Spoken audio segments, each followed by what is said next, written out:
শয়তান চায় যে তুমি নামাজ পড়ো না। শয়তান চায় তুমি রোজা রেখো না। শয়তান চায় তুমি মসজিদে যেও না। শয়তান চায় তুমি কোরআন তেলাওয়াত করো না। শয়তান চায় তুমি দান সৎকা করো না। শয়তান চায় তুমি সৎ পথে ইনকাম করো। শয়তান চায় চুরি ডাকাতি ছিনতাই রাহাজানি করো না। শয়তান চায় মাস্তানি করো না।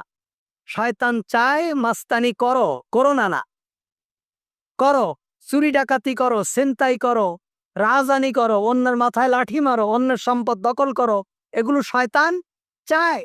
তা সুতরাং শয়তানের ওয়াসওয়াসা থেকে যদি আপনি বাঁচতে চান, শয়তানকে যদি আপনি শত্রু হিসাবে মেনে নেন, তাহলে শয়তান যেটা চায় সেটার বিরোধিতা আপনার করতে হবে। শয়তান চায় নামাজ পড়ো না, আপনাকে নামাজ পড়তে হবে। শয়তান চায় রোজা রেখো না, আপনাকে রোজা রাখতে হবে। শয়তান চায় হজ করো না, আপনাকে হজ করতে হবে। শয়তান চায় সৎকা করো না, আপনাকে সৎকা করতে হবে। শয়তান চায় সত্য বলো না, আপনাকে সত্য বলতে হবে। শয়তান চায় অন্যের সাথে প্রতারণা করো না, প্রতারণা করো, আপনাকে প্রতারণা